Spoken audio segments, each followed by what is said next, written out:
Assalamualaikum warahmatullahi wabarakatuh. Salam rahayu, salam sejahtera bagi kita semua. Mugi Allah paring rahmat dan keberkahan bagi kita semua, amin ya robbal alamin. Nah, kali ini Mbah Mul ingin memberikan pawejangan tentang pertanyaan, Mbah, apakah jin itu bisa berubah wujud menjadi padat dan berubah wujud menjadi hewan ataupun makhluk yang benar-benar nyata, Mbah? Nah, akan kita bahas ya.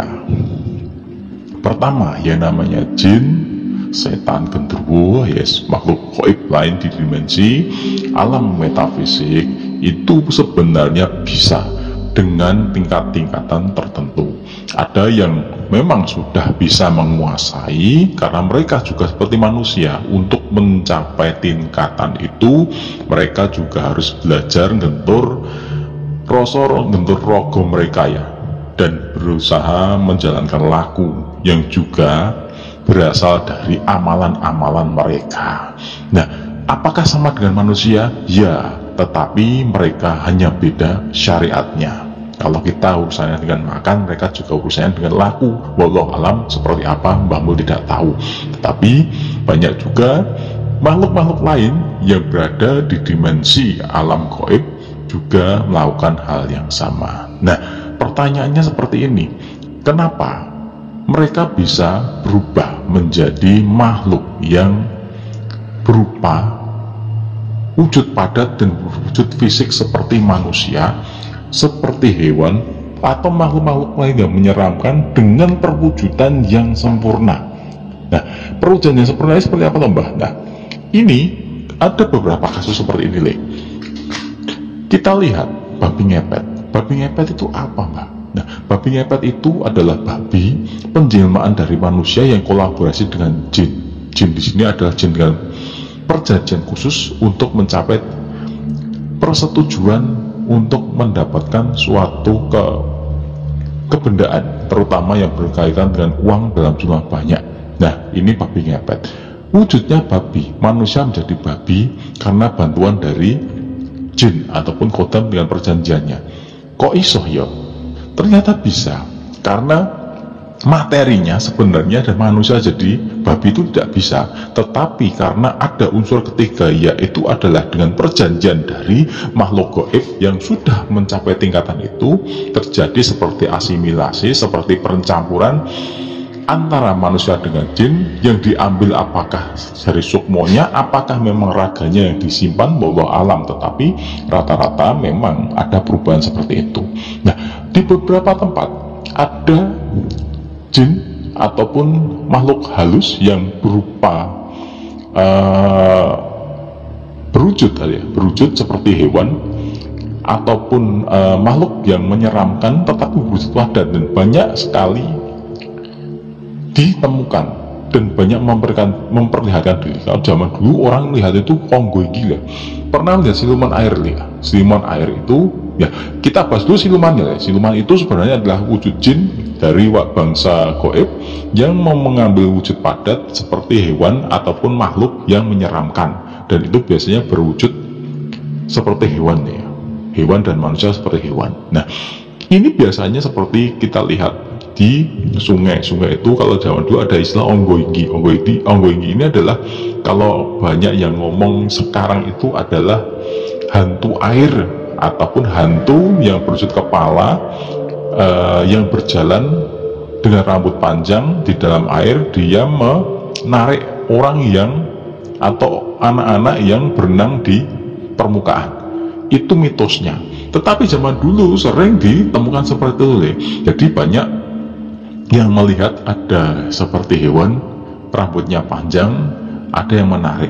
Kalau kesaksian yang selamat, dia melihat itu seperti ada yang menarik di rambut. Tetapi banyak yang menyangkal bahwa itu seperti berang-berang ataupun hewan lain ataupun buaya. Nah, kalau buaya pasti ada cakaran atau rekaman ya. Ini tidak ada. Tetapi lebih mengatakan hantu air atau onggoinggi. Itu adalah jin yang berwujud padat mendekati arah siluman ya. Nah, itu selain memakan korban. Korban disinilah yang menjadikan mereka itu kuat karena menjadi kamanungsan. Kamanungsan itu adalah suatu wujud di mana makhluk halus ataupun makhluk gaib itu akan mendapatkan zat hidup ataupun zat padat dari manusia yang menjadi korbannya. Itu namanya kamanusan gitu. Atau yang dikatakan lebih tepatnya sebagai mendekati unsur kemanusiaan dari segi perwujudan. Nah itu Tapi apakah benar seperti itu Mbah? Apakah itu nggak ditarik ataupun digubet ataupun karena kram Mbah? Secara logika memang mereka itu meninggal itu karena tenggelam. Kita lihat tenggelam ya, tenggelam itu karena ada yang menarik ataupun karena kram. Lah kram ini itu ada penyebab Malik. Apakah ada wujud fisiknya? Wallahu alam. Apakah ada wujud yang menarik? Wallahu alam, karena memang itu urusannya dengan saksi. Nah, tetapi sering yang dilihat dari pandangan supranatural ataupun apa, di situ memang ada, dan yang menarik ya wujudnya itu. Tetapi ya tidak bisa disalahkan, ya gitu urusan mati, urusan dengan takdir. Nah itu berbeda lagi dengan kasus tadi babi ngepet tadi, karena persampuran manusia dengan jin. Beda lagi dengan menjadi ilmu yang menjadi, ada ilmu yang menjadi macan Nah, macan itu sama saja kolaborasi manusia dengan jin yang mengambil wujud macan. Secara logika, jika diamati secara fisik, macannya itu adalah macan gadungan. Macan gadungan di sini adalah wujud macan secara macan fisik yang terkolaborasi dengan makhluk halus yang menjangkungi atau mengopeni ataupun yang menyatu dengan si macan ini, dan akhirnya dia seperti macan sungguhan. Ya memang macan sungguhan, tetapi di situ ada wujud fisik yang menjangkungi ataupun yang menyatu dengan wujud macan itu. Tetapi wallahu alam juga banyak hal ya, seperti kita lihat siluman sendiri di Indonesia ini kan banyak mereka mengambil wujud berbagai macam ya, jadi dari hewan bahkan tumbuhan. Di hutan tentu tumbuhan bisa gerak, bisa. Tumbuhan itu seperti dia bergerak sendiri karena ada unsur jin ataupun unsur gaib yang menyatu dengan beberapa tanaman. Biasanya tanaman itu taman merambat seperti contoh seperti ini. Di Kalimantan itu ada namanya hantu penjalin, setan penjalin.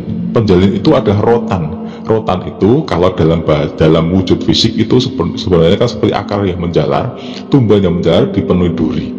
Kalau ada yang lewat dan terperangkap, penjalin atau rotan itu akan menutup, dan orang itu tidak akan bisa keluar kecuali dia ada yang mengeluarkan ataupun dia bisa berkomunikasi dengan roh atau arwah ataupun jin yang menyatu dengan rotan itu.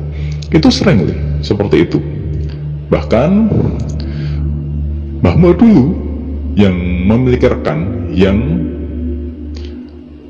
membuka babat alas ya di perkebunan sawit di Kalimantan itu seperti itu. Ada yang namanya hantu penjalin, di sana namanya penjalin. Kalau orang Jawa itu penjalin itu kan rotan. Nah seperti itu. Kok bisa ya menyatu dengan rotan? Karena mereka memang menyatu dengan unsur alamnya itu.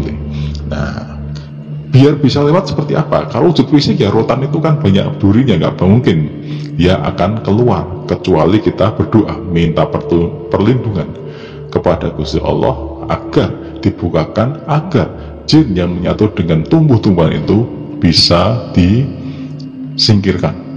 Itu secara kita meminta doanya. Tetapi apakah seperti itu? Wallahu alam.